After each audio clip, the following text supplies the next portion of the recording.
Good morning, students. So in this video we are going to see about teaching of composition. So writing is a productive skill and students have to actively produce language in order to it. Writing is a powerful instrument of thought and we have to teach students to write more effectively by encouraging them to make use of the many activities that comprises the act of writing. The classroom should be a place where students will develop the full range of their composing power. So if you teach composition for the students, their writing ability and their interest towards creativity and creative writing, and they will be feeling free to express their own thought and feelings. The word composition is derived from the word compose, which means to put together. So composition means putting together, and it is a very important activity in writing skill. So next we shall see about importance of teaching composition. So the first one is composition helps the students to express themselves freely. So as I told you earlier, if the teacher develops the composition activity among the students will start expressing themselves freely. Okay, next is students get satisfied by expressing their thoughts and feelings. It equips a person to have thinking and then planning and writing. So when you are giving compositional activity, first the students will think and then they will plan and then they will write. So it equips a person in a logical and orderly way. And next is it helps in developing the imaginative power and thinking ability.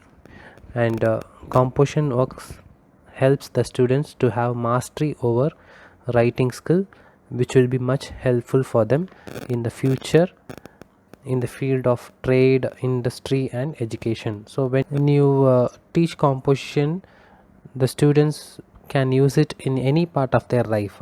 So it will be very much helpful for them in any part of their life. Next is aims of teaching composition. So teaching composition has some aims, and they are to give practice for the students in the 4 language skills such as listening, speaking, reading and writing. And the next one is to improve spoken English and to develop imaginative power, to develop the ability to organize the ideas logically, to develop their ability to think freely, to improve the style of writing. So these are some basic aims of teaching composition. So you have to teach composition based on achieving these kind of aims among the students.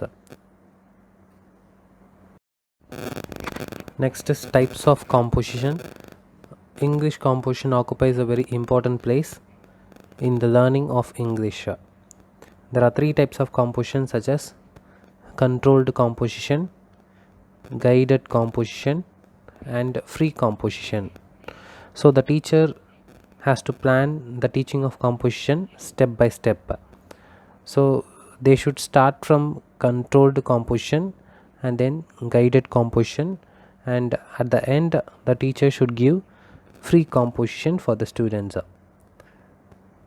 The students has to build confidence by starting from controlled, guided and then to free composition.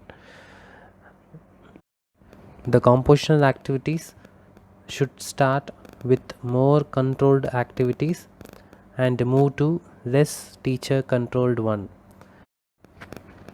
As their confidence and interest grows, less guided activity or the free composition will encourage them to write more confidently. So you should start with controlled composition and then you should move on to guided composition and at the end, after the students are getting confidence and courage, they should start writing free composition. So the first type of composition is controlled composition. At the elementary level, students should be given exercise which require them to think and add something on their own. But exercises at this level should still be controlled so that the students do not make too many mistakes. So at the elementary level, when the students are giving compositional activity, it should be a controlled composition so that the teacher will be avoiding the students making too many errors. So that's why controlled composition is introduced in the elementary level or beginning level of the students.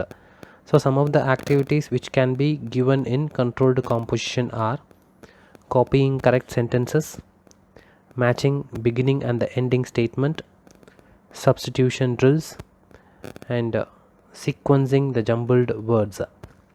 So copying correct sentences is nothing but the teacher will be writing some sentences on the blackboard and the students has to just copy it in their composition note.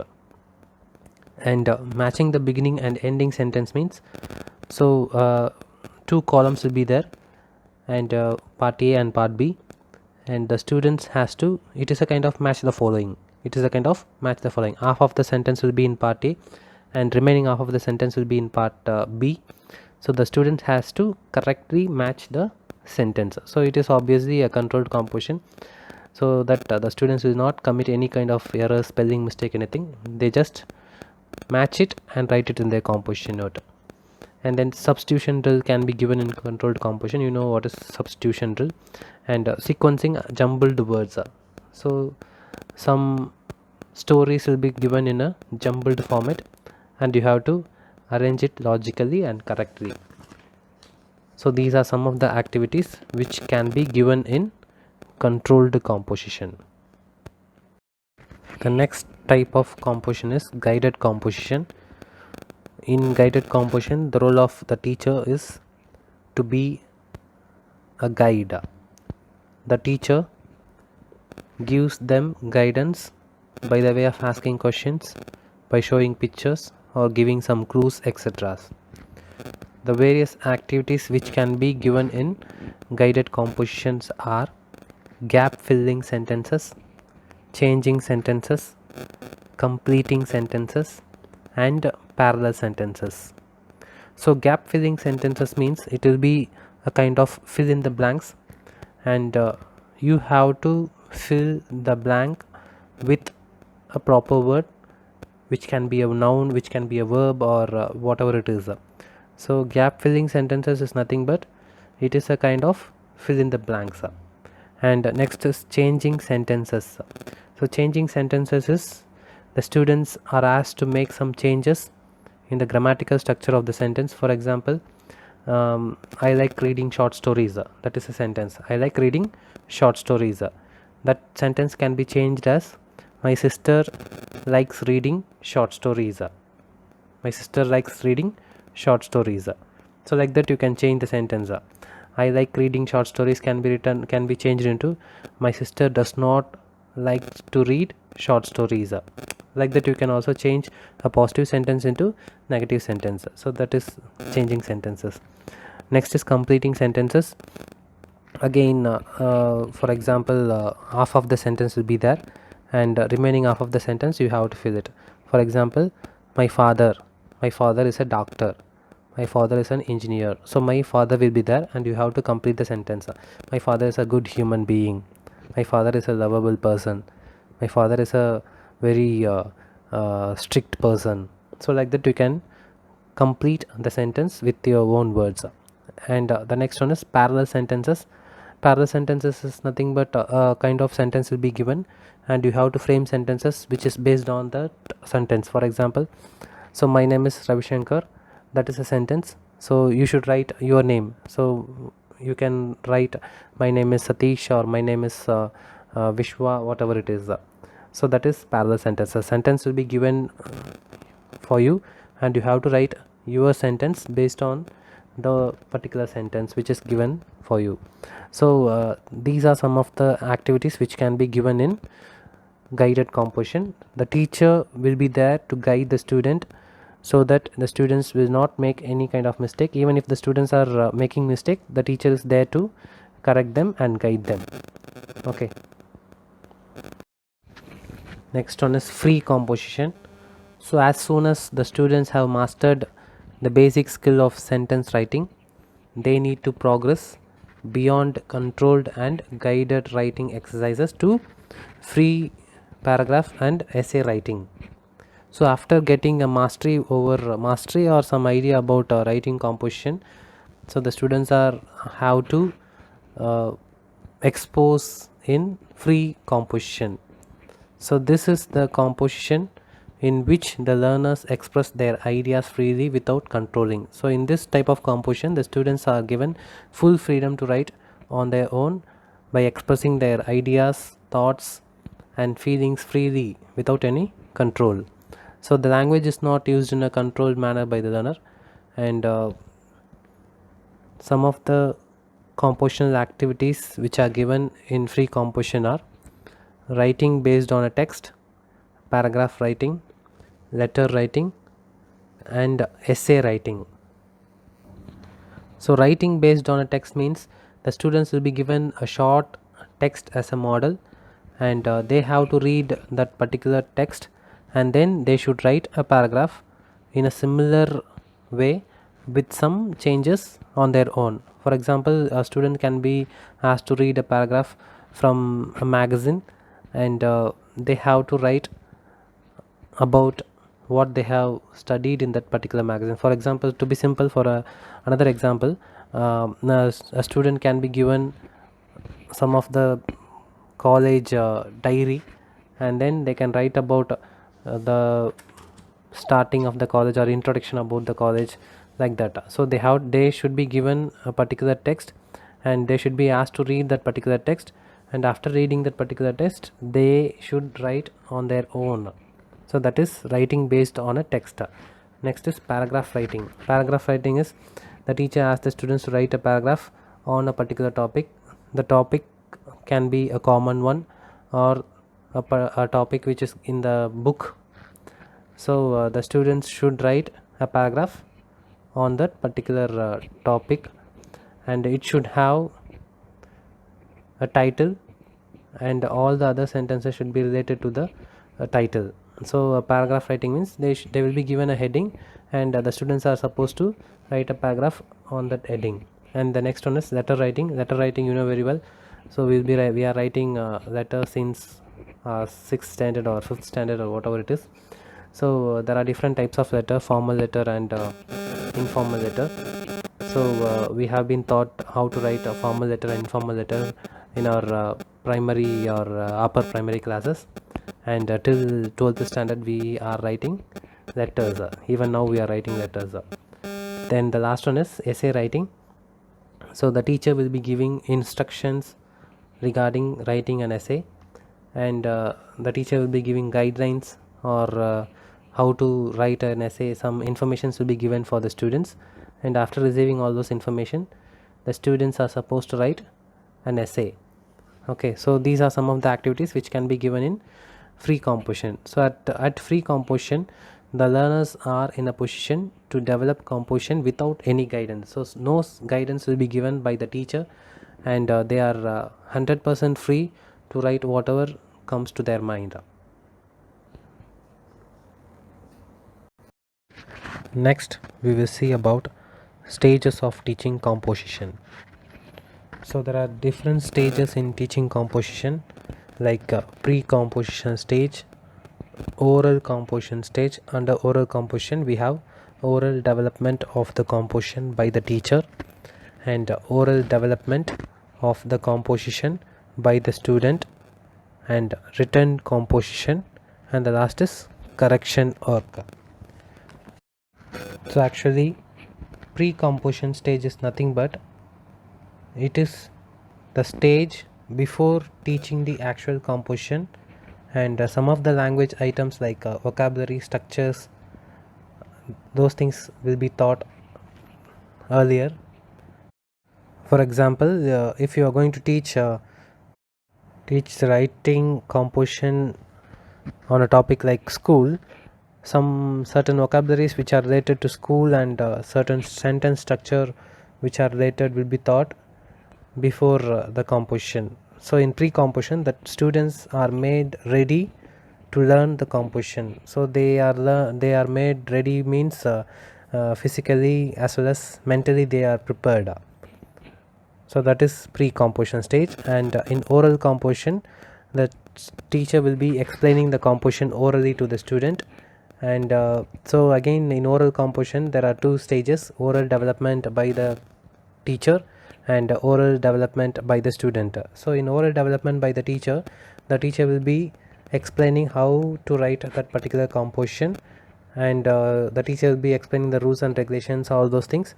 And in oral development by the student, the teacher will be asking some questions whatever he has taught, and when the students are answering it, the development of the composition will be done by the student. So the students are encouraged to develop the composition orally, and in this stage students are expected to be more active. And after this stage, next is the students will be writing the composition. So they has to write it in their composition note in a written form. And if it is a guided composition, the teacher should be there to guide them. And if it is a free composition, the students can write whatever they want to write. And the next stage is correction work, and this is the most important part in composition work. Why? Because if the students are making some mistakes, those mistakes should not be ignored. It should be corrected immediately, so that the writing skill of the students will be developed. So all the errors should be carefully dealt, and it should be corrected immediately. So next is procedure of correction work. There are so many ways to correct a composition work, and the teacher will ask the students to correct their own notebook. The teacher guides them orally, and the teacher will be writing the correct responses on the blackboard, and the students are supposed to correct the note on their own.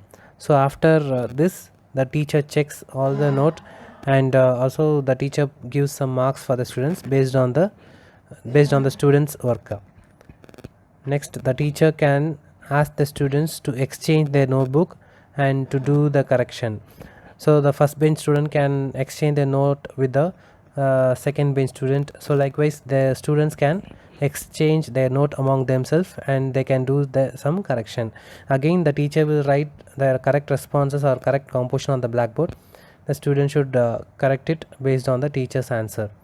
And another form of correction is the teacher distributes the note of junior class students to the senior class students. So the teacher will bring the 6th standard composition note, and the teacher will give the 6th standard composition note to the 8th standard students. And so the 8th standard students will be having an idea about the 6th standard composition, so they will correct it with the help of the teacher.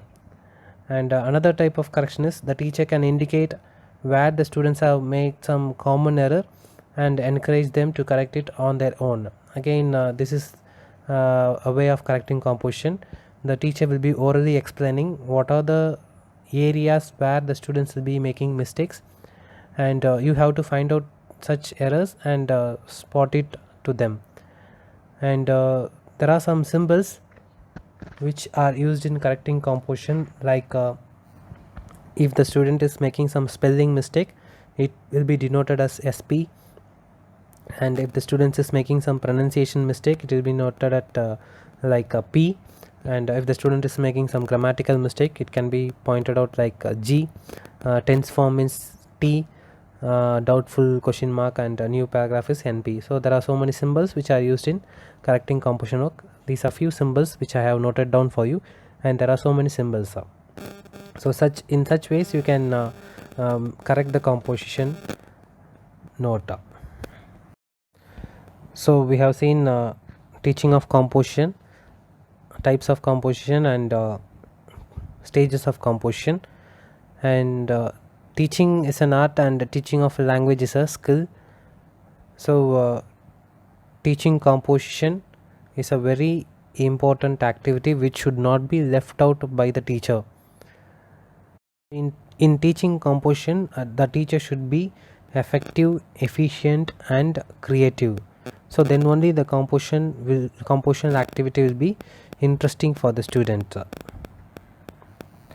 So right now, in present day situation, in most of the school, composition activity is not dealt up to the level. So it is somewhat like copying something from the book or blackboard. So composition should be dealt carefully so that it will develop the writing ability of the students.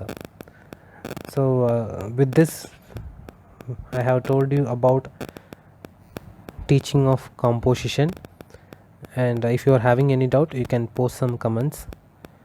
Thank you.